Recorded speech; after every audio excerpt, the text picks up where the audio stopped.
South Africans are severing ties with the frontline states that assisted us during apartheid, including Cuba.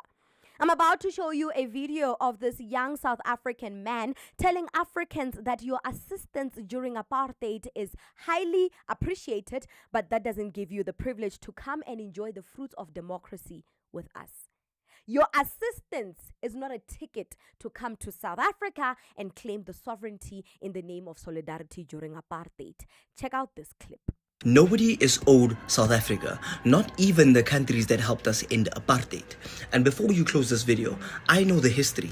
Let me prove it. Angola, Botswana, Lesotho, Mozambique, Tanzania, Zambia, Zimbabwe formed a coalition in 1970 to fight apartheid with us. They sheltered our exiles. They let the ANC set up headquarters inside their borders. Oliver Tambo ran the entire ANC exile operation out of Tanzania.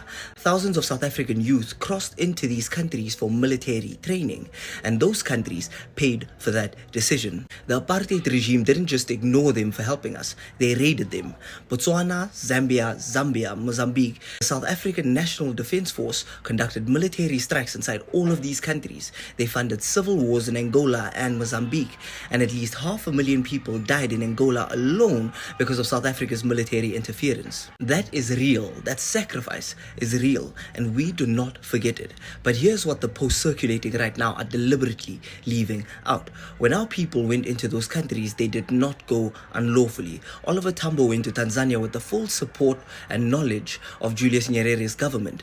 The ANC established formal diplomatic missions. There was structure, there was government-to-government coordination, and most importantly, there was a reason recognized by the entire world. The United Nations declared apartheid a crime against humanity. Our people were being persecuted by their own government. There was a documented war.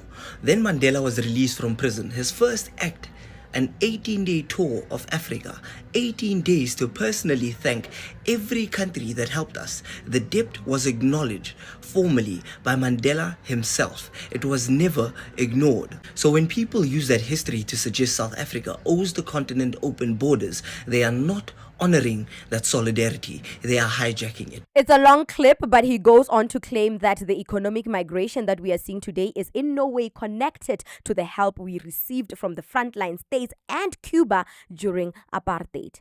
What he failed to do in this video is actually quantify the damage that was caused by the apartheid regime in these frontline states. If you look at the 1989 report by the UN, they have estimated the damage caused in these frontline states to be around $60 billion. $60 billion of infrastructure damage was caused in the frontline states when they were assisting us during apartheid. And that money was never repaid back.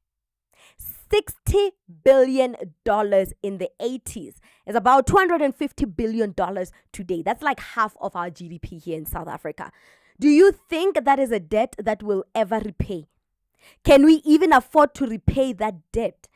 These frontline states never even asked for a refund after 1994.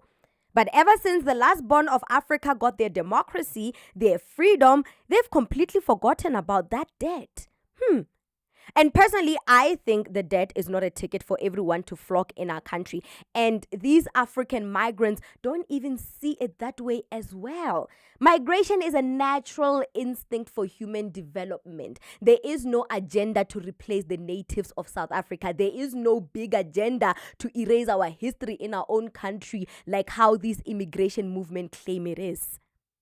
I hear narratives going around on social media facilitated by March and these other anti-immigrant movements saying that no African migrant was killed during apartheid. We fought by ourselves on the ground and we liberated ourselves. Our heroes died fighting the regime. Citizens from the frontline states died in their own countries, guys, because the apartheid government ambushed these countries, invaded these countries, raided these countries, and they destroyed their infrastructure. They didn't need to be in South Africa to fight against the apartheid regime. The apartheid regime brought the fight to them. You guys don't read books. You guys don't know how Angola and Cuba suffered for us. how communities in Botswana were raided by the apartheid soldiers because some of our freedom fighters hid in those communities, trained in arms within those communities. Huh? The problem is you don't read. You don't know your history, and that excites the white supremacists. You are exonerating people that never asked for forgiveness. The people that are directly responsible for the economical hardships that black people are facing today, long after 1994. You are exonerating them. You are letting them walk free. I know, black South Africans, you guys are delusional. And since our government never compensated the frontline states, these countries had to take out loans to rebuild their infrastructures. And these loans were predatory loans from Western countries. IMF, World Bank, which trapped these countries, these African countries, into unending debt cycles. Money that could have been used to develop the lives of their citizens. Instead, this money was used to repair infrastructure damage caused by South Africa. Today, you are protecting the very same benefactors of that regime that caused the frontline states misery, and you are treating their citizens like trash. No, guys.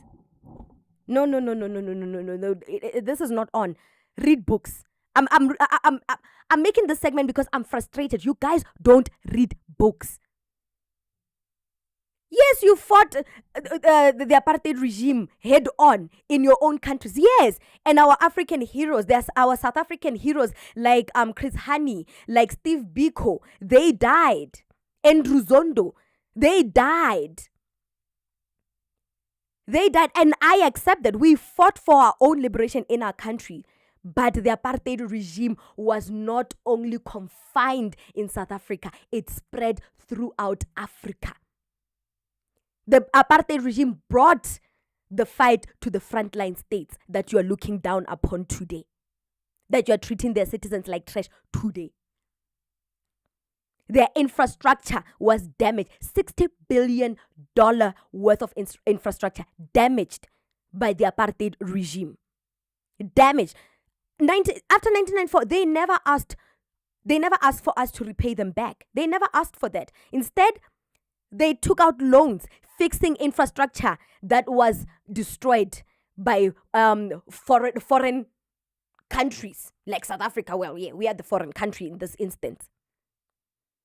They took out loans from IMF, World Bank. Today, they are repaying those loans with their lives, and they fail to develop the lives of their citizens, the economy for their citizens. They are failing to do that because they're still repaying debts. Debts that we caused. Debts that was used to help us get liberated. Apartheid was not just a South African thing. It was a teamwork. It was a group work.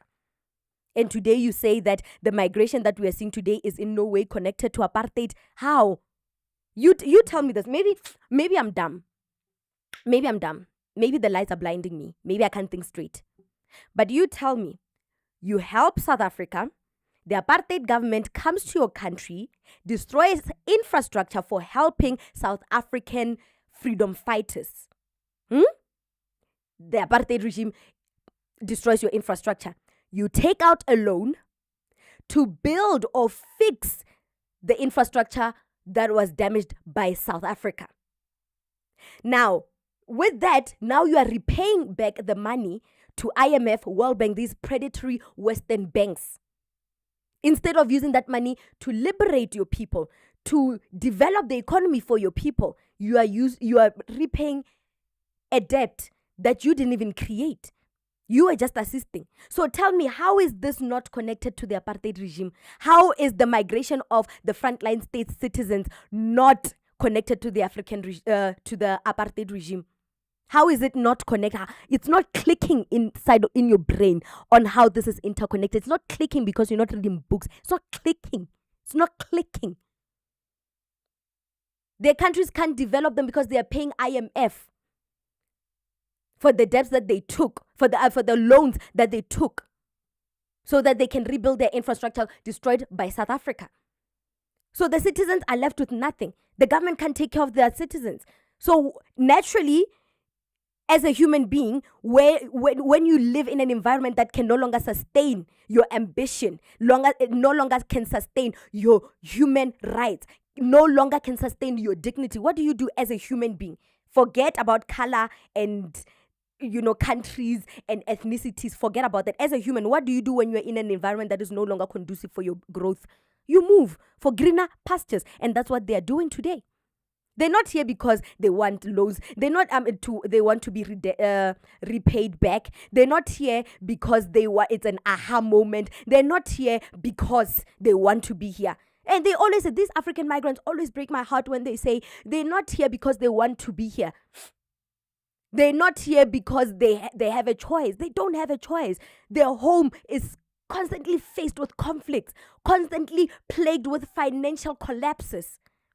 They're not here because they want to be here. They have no choice. They're here because they also want a better life. It's human nature to want better lives for yourselves. Just because South Africans, you are complicit and you are happy to stay in a country that is no longer conducive for your growth.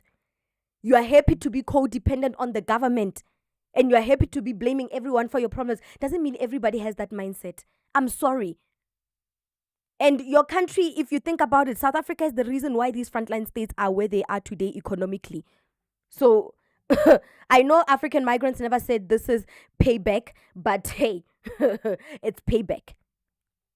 What do you think about this segment? Comment to us in the comment section below. Don't forget to like and share the broadcast. Subscribe to our YouTube channel. Hit that notification bell so you don't miss these groundbreaking conversations right here on the African Diaspora News channel.